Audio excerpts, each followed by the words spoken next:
Good afternoon. I agree with what Mr. Chidambaram ji said.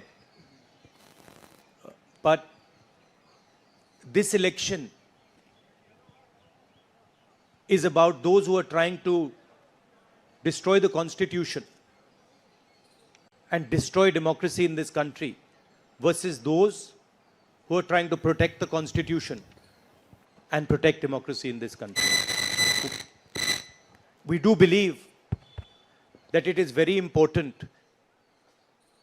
once this fight is won, that we look after the interests of the vast majority of our people, that India is not run for 2 or 3 large conglomerates, large businesses, that it is run for the vast majority of people, that we are not a nation of monopolies, we are a nation where there is fair competition among businesses.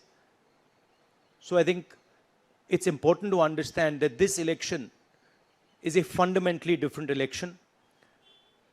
I don't think democracy has been as much at risk, the constitution has been as much at risk as it is today. In Hindi, sir. ये जो चिदम्बरम जी ने कहा उससे मैं सहमत हूं, मगर ये जो चुनाव है ये लोकतंत्र को और संविधान को बचाने का चुनाव है। एक तरफ एनडीए नरेंद्र मोदी जी जो कॉन्स्टिट्यूशन पर आक्रमण कर रहे हैं,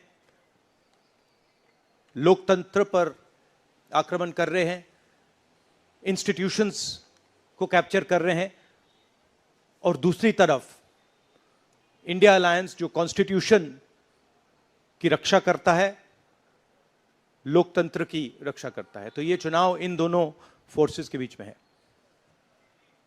अरुण कुमार सिंह। मेरा सवाल राहुल जी आपसे है। राहुल जी, हेलो।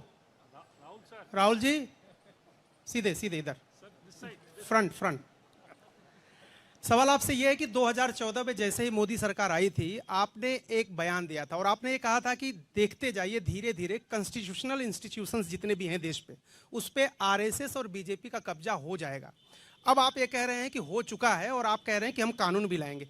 क्या आपको ऐसा नहीं लगता राहुल जी कि ये जब आप करेंगे तब बीजेपी आपके ऊपर ये आरोप लगाएगी कि चूंकि केसेस जो है या पूछताछ विपक्ष के नेताओं से ज्यादा हुई, इसलिए ये प्रतिक्रिया में लाया गया रिएक्शनरी लॉज अमेंडमेंट होंगे ये?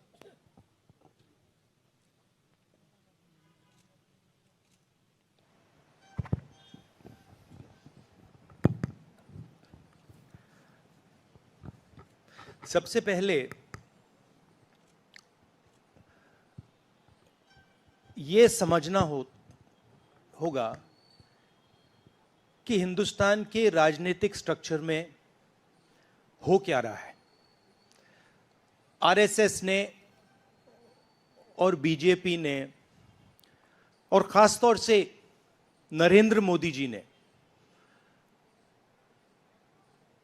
जो स्ट्रैटेजी बनाई है, उसका फाउंडेशन क्या है, उसकी नींव क्या है, सबसे पहले यह समझना है।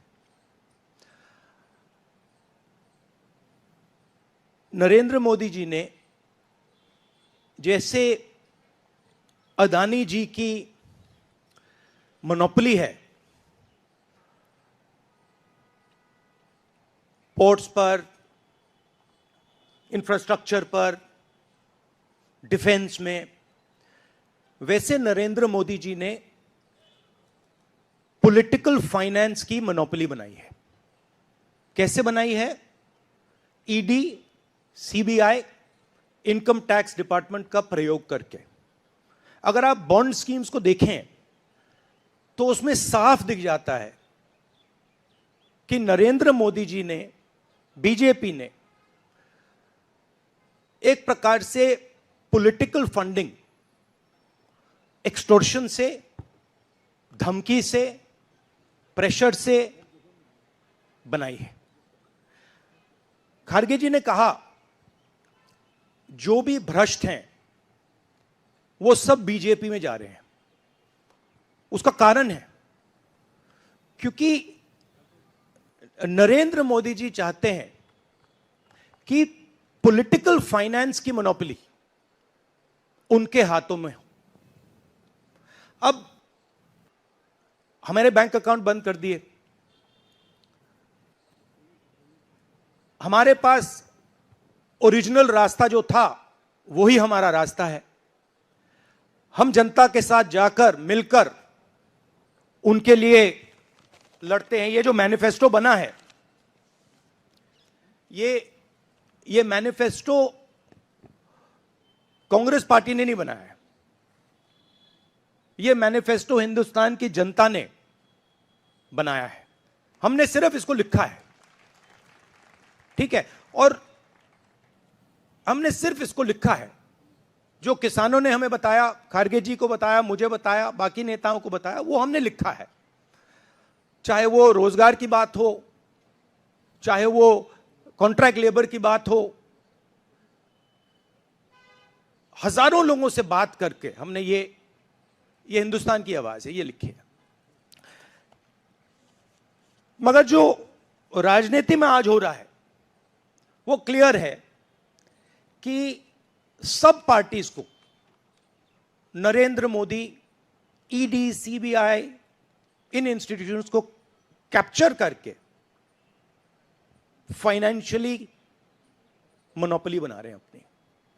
और चुनाव के बाद रियलिटी है कि ये जो फाइनेंशियल मोनोपोली बड़ी इंटरेस्टिंग चीज है, क्योंकि सारा इंफॉर्मेशन, सारा का सारा इंफॉर्मेशन, किससे एक्सटॉर्शन किया है, किसको कॉन्ट्रैक्ट दिया है, कॉन्ट्रैक्ट देने के बाद उसने कितना पैसा दिया है, वो पूरी ब्लूप्रिंट, पूरी की पूरी ब्लूप्रिंट इलेक्टोरल बॉन्ड्स में लिखी हुई है। तो नरेंद्र मोदी जी ने आज नहीं तो कल ऑपोजिशन को पूरी chargesheet, proof sheet electoral bonds के थ्रू पकड़ा दी है। तो इसीलिए थोड़ा टेरर हो रहा है उनको, इसीलिए नंबर निकला है 400 पार। इसलिए ये महाराष्ट्र में हमारे नेता ले जा रहे हैं, हरियाणा में सब जगह हमारे नेता ले जा रहे हैं, क्योंकि इनको लग रहा है कि भैया अगर 400 पार नहीं 180 हो गई, 160 हो गई, 140 हो गई तो नैया पार हो जाएगी। Thank you. आशीष सिंह।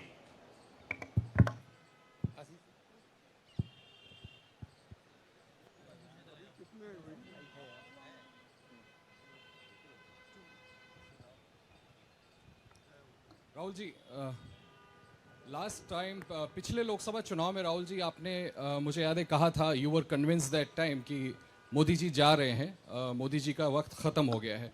ऐसा हुआ नहीं, होता है राजनीति में। इस दफ़ा नरेंद्र मोदी को आप कितनी बड़ी राजनीतिक चुनौती मानते हैं सर 2024 के चुनाव में? देखिए, 2019 में ये शुरू हुआ, आज ये एक तरह पीक पे पहुंच गया है। हिंदुस्तान के सारे इंस्टीट्यूशंस उनके हाथ में हैं, पॉलिटिकल फाइनेंस की मोनोपोली उनके हाथ में है। CBI, ED, income tax, EC, ये सारे के सारे बीजेपी के हाथ में है, बीजेपी के कंट्रोल में है। तो जैसे मैंने अपने भाषण में कहा, cricket match is a rigged match. Cricket match is not a fair match. उसमें चाहे सोशल मीडिया की बात करें, आप हमारे नेताओं के, ऑपोजिशन नेताओं के सोशल मीडिया देख लीजिए, मेरा यूट्यूब देख लीजिए, मेरा फेस टाइम देख लीजिए, फेसबुक देख लीजिए, इंस्टाग्राम देख लीजिए, तो ये सारा का सारा स्ट्रक्चर कंट्रोल्ड है, रिग्ड है। इसलिए बहुत जरूरी है कि जनता इस बात को समझे कि ये नॉर्मल चुनाव नहीं है, ये लोकतंत्र को बचाने का, संविधान को बचाने का चुनाव है, और इसको लड़ना और जीतना बहुत जरूरी है। ये चुनाव 2-3%, 5% और बाकी हिंदुस्तान के बीच में चुनाव है। और जो बाकी हिंदुस्तान चाहता है वो इस मैनिफेस्टो में है, और जो 2% चाहता है, जो अदानी जी चाहते हैं, वो आप उनका मैनिफेस्टो देख लीजिए, आपको पता लग जाएगा। उसमें उनकी रिक्वेस्ट लिस्ट पूरी की पूरी आपको मिल जाएगी। Thank you. Vanakkam. South India's mic is not on, brother. But you have a very strong voice. You can speak without the mic. Sir, Vanakkam. Vanakkam. Venkatraman from Dinamalar from Tamil Nadu. Advance congratulations to the Congress party, because due to this serious campaign by the DMK party and Congress leaders, you are going to get 10 out of 10 seats from Tamil Nadu in the forthcoming parliament election. Do you think the same trend will you expect from the across the country? Well, you know, I'm not a soothsayer. Unlike many political commentators, I can't predict the future. But what I'm confident of is that this is a much closer election than is being propagated by the media. It is a close election, and we are going to fight an excellent election, and we are going to win the election. Thank you. Please do remember one thing. Please do remember that there was a similar feeling being generated by the press when Mr. Vajpayee was Prime Minister. There was the India Shining campaign. So we have a similar idea being propagated. India Shining with 2-3 new dimensions. International dimension, all sorts of new dimensions. Full support by the monopolists in the country. But do remember what happened to the India Shining campaign, and do remember who won that campaign. Thank you. Stay ahead with our cutting-edge news app. Instantly access the latest shorts in just 1 minute and breaking news in just 50 words. Download now for a smarter, faster news experience.